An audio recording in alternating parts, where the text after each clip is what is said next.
Salam Tanat, and I bring greetings. This is Rasiadonis Teferi. This is Wendem Yadam. A couple of weeks ago, Mocha 6934 had made a comment. We had actually recorded a teaching, I think, went for about almost like a 50-minute hour or so lecture on it. The question that Mocha had asked was, or the statement was actually, hey, Ethiopian World Net, don't listen to the badass Oromo. He or she is a person who wants to create hate between Amharas and Oromos, and he/she is not Oromo. By the way, and it was the by the way comment that had generated the reasoning in the lecture, the teaching that we had did. But as we mentioned about a week ago or so, with one of the Sabbath posting, I think the week before last, that due to Satanawi technical difficulties, we had lost almost a drive of information. Actually, was able to recover some, but haven't recovered that particular teaching. So we have to go into that again. But you had made a good point. You said, by the way, there are people in Kenya called the Ameru who claim to be the lost tribe of Israel. Can you tell me if there's a connection between the Ameru of Kenya and the Amharas of Ethiopia or Ethiopia? And to answer that question, basically, because it was a couple of weeks now, and the question's been coming back to my mind because we've been reasoning on so many things connecting with it, concerning identity and the Beta Israel, and those of us over here in the Americas who we call the AMHARA-Kins. In other words, those of us who are Ethiopianists in America are actually AMHARA-Kins. In other words, we are kins of the Amharas and therefore also kin of the Ameru people of Kenya, because of that lost tribe or that Beta Israel, that Bane Israel connection. And this is a very interesting subject matter that actually connects even the linguistics of the Shemitic languages, particularly the Arabic, and the Arabic is Amir. The Emirs were those who were brought to the Americas. The Emirs you may know as the Emirates, as the Arab Emirates. That word means princes. In the Hebrew, Amar, like Yomar, Yahweh Yomar, and the Lord said, and Yahweh said, it means to speak. And then in the Ethiopic Amharic language, we know it means to embellish. It means to be acceptable, like Redete, Menhanete, Kale Yamare Yuhun, within one of the particular psalms. So we was actually looking for that particular teaching, that particular reasoning, but as we mentioned, we had lost that, but since the truth is always true, we will re-record that, seek to re-record that particular teaching on the link between the Ameru of Kenya and the Amharas of Ethiopia, along with the Emirs who were brought to the Americas, who were the Hebrews that were brought to the Americas from the East African slave trade. Most people just know about the West African slave trade. That's a very important part of our history that a lot of people either don't know about or they know about, and they like to suppress the fact that there were slave trades across Africa, and the West is always pointed to because that was the main marketplace.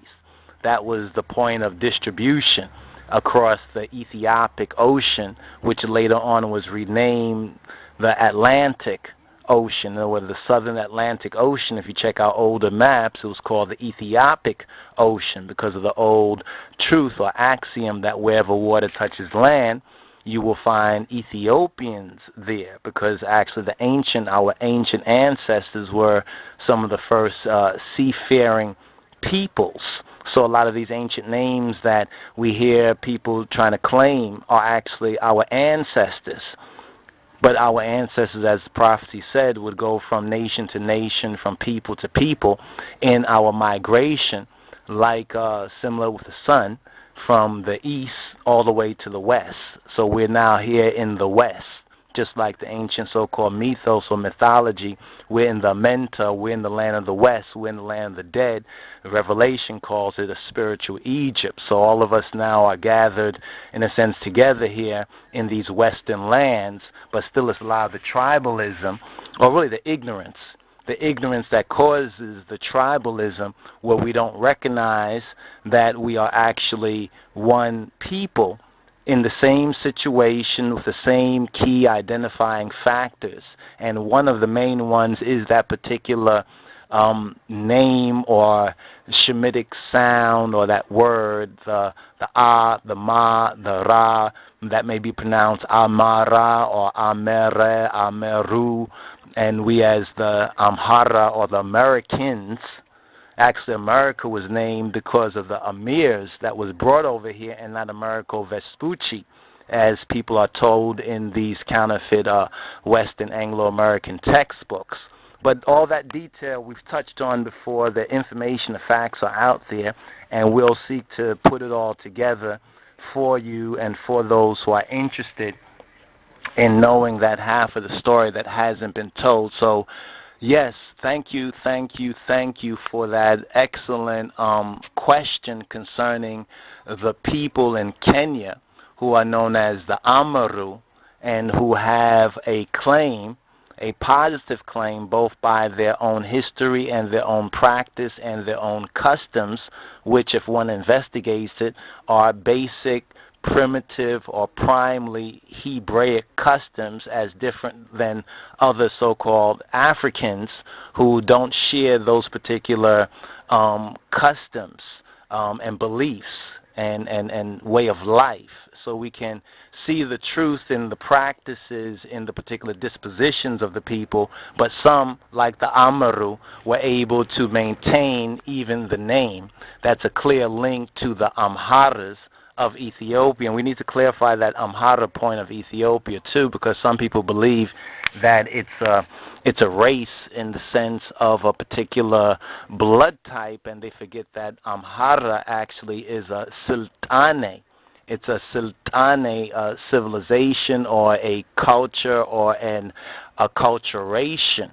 Basically, as you said to another commenter or subscriber, Sharafuddin II, that Amhara is basically about the Torah, or the Old Testament, the Beta Israel covenant, which Yahweh Yomar, or Yahweh Ya'amar, Yamar, Amar, like we said in the Hebrew, Amar means to speak. That's the link there with the Ethiopic and the Amharic of Amare, Yamare, to be acceptable as a particular form of speech.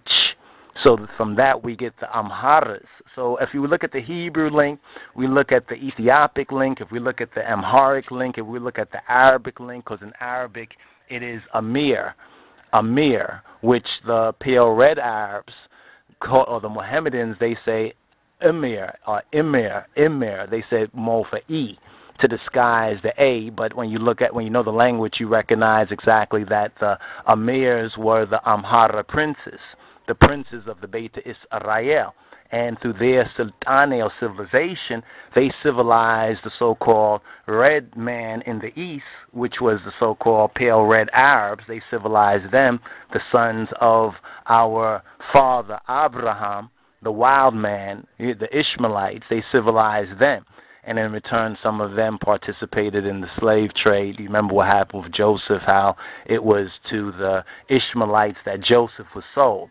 So in the same way, those who were sold from the east to the west and then end up over here in the Americas are the AMHARA-Kins, from which I and many other brothers and sisters are descended. So yes, there's a link between the Ameru and the true Amharas of Ethiopia. And I emphasize that word, true Amharas of Ethiopia, and there are some main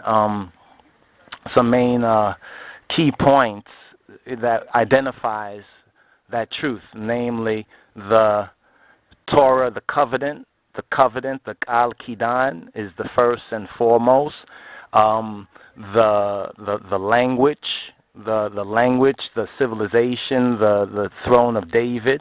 Some say that the main things that make an Amhara are belonging to the Ethiopian Orthodox Church, speaking fluent Amharic, and defending the Solomonic dynasty or the throne of David. We simplify it and say basically it's a Torah covenant and it's a true Christian faith. And the language is, the language is what really brings it together. That language that Tedros or Teudros had used as Lisana Negus in order to unite Ethiopia after the period of time known as the Lisana Mesafin, or the time of the judges, which was a biblical. You can see how history repeats itself, especially among that people who are of that particular history. So anyway, give thanks once again, Mocha, for that comment, and we just want to post something about that because it's been bothering us that a couple of weeks have passed and we didn't touch on that particular comment since it's really, really important.